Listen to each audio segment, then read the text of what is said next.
sa dagat.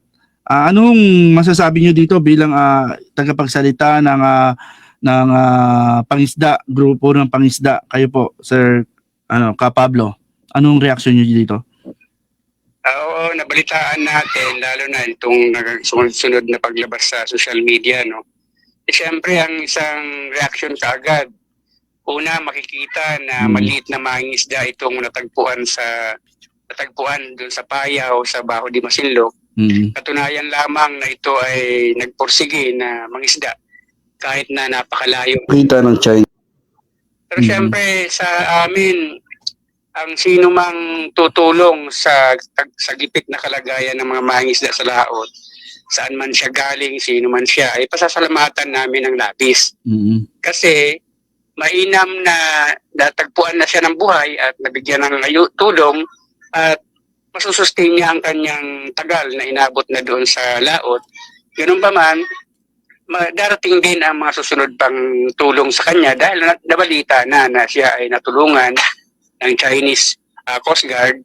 At ganun pa man, siyempre, nagpapasalamat kami kung kahit na hindi Chinese Coast Guard siguro ang nakakita sa kanila at kahit na yung iba pang mga mangingisda mula sa iba't ibang bansa na nangingisda dyan sa West Philippine Sea, ay papasalamatan natin dahil nasagip nila ang buhay ng kapwa naming mga mangingisda dito sa ating bansa.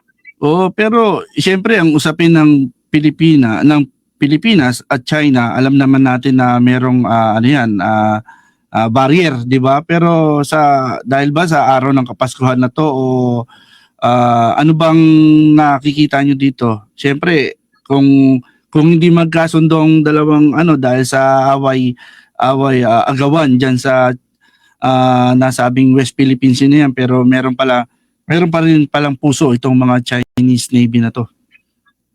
Tama yun tama. Kasi, halimbawa, araw ng Pasko, nasa laot siya, di ba? Sinakripisyo niya yung kanyang pamilya sa araw ng Pasko na dapat nagsasaya sila para mangisda. Katunayan lang ito na talagang naghihirap ang mga mangisda sa ating bansa. So, totoo yun na itong nangyayari sa West Philippine Sea ay napakalaking pinsala at hadlang sa buhay ng mga mangisda. Mula sa dating pangisdaan natin ay itinuring natin na communal dahil pinangingisdaan niya ng mga mangingisda mula sa iba't ibang panig ng bansa ng malaya at walang ni anuman takot na namamayani sa isip ng mga mangingisda. Kaya kahit nga maliliit lang sila at sama-sama sila doon, nagkakaroon sila ng tulungan sa panahon ng nagkakagipitan sila, nagkakapalitan ng kanilang pananaw, nagkakapalitan ng kanilang mga baon, nang walang kinakatakutan at walang mahadlang sa kanila. Hindi katulad ngayon na talaga namang iilan na lamang ang naglalakas loob dahil sa matinding kahirapan ay lumalaot pa rin at doon pumupunta sa napakalayong lugar dahil doon lang sila makakahuli para masulit man lang ang kanilang paghanap buhay sa laot. Yun, parang ganun talaga ang buhay ng mga mangingisda. Sinasamantala ang medyo maayos na klima at na kapayapaan ng karagatan para sa paglaot nila para mabuhay at makahuli ng isda. Pero kayo, anong mga aktibidad nyo ngayon bilang ano bang aktibidad na ginaganap yung mga mangingisda na trabaho dyan sa dagat? Hanap buhay dyan sa dagat? Siyempre ang mangingisda ay mamamalaging mangingisda ito. Harapin niya anuman ang unos, anuman ang pangamba dahil diyan siya nabubuhay. Sa amin sa Pangisda Pilipinas, tuloy-tuloy nating ipinapaliwanag ang pagiging communal at dapat ang karapatan ng mga mangisda saan mang panig ng ating karagatan ay sana hindi nahadlangan. Kaya lang itong nangyayaring ito sa ating partikular na bahagi ng karagatan ay talaga namang naapektuhan dahil sa girian. Tumindi ang giriang ito ay magsimula na rin gumanti ang China sa ilang magkakasunod na mga parang exercises joint exercise ng Pilipinas, US, Japan, Australia at iba pa na ang tingin marahil ng China ay hamon sa kanila. Ang problema, wala naman saan kanalaman ng mga mangingisda dito dahil malayang nangingisda lang at naghahanap buhay lang. Pero naapektuhan sa ganitong klase ng tensyon sa gitna ng karagatan. sino ba naman ang hindi matatakot kung ang ginagamit sa exercises ng mga magkasanib na mga bansang ito ay mga live bullet, no? Mm.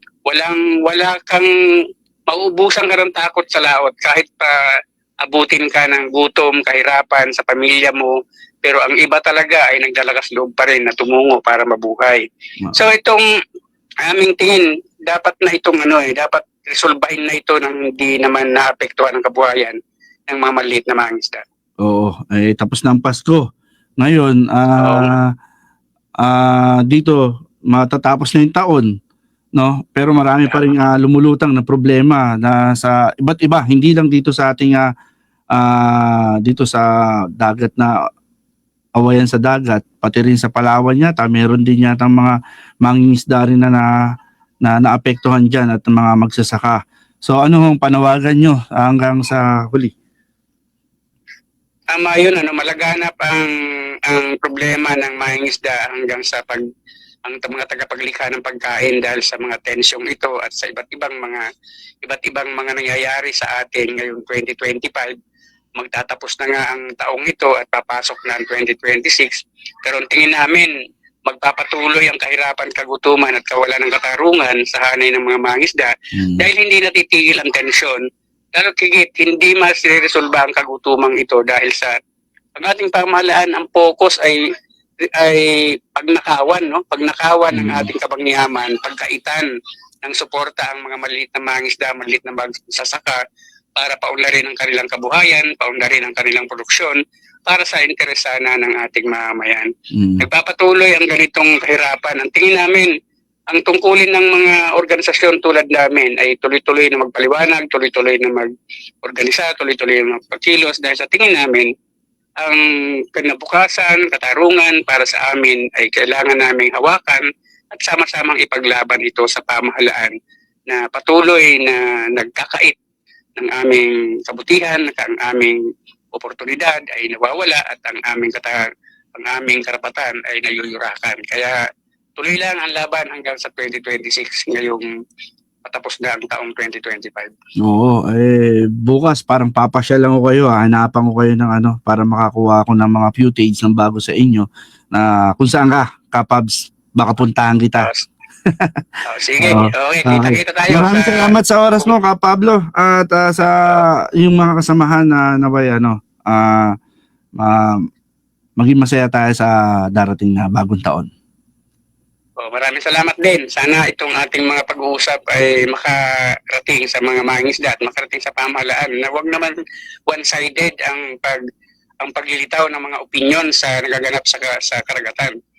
Maraming kaganapan dyan na dapat maintindihan, maunawaan, makita ng mga mangisda at ng mamamayan. Hindi lamang ang isang panig na nagbabalita at nagsasalita sa kanilang kagustuhan kung ano ang gusto nilang sabihin. Mabuhay ka, boy. Okay, salamat po, Pablo.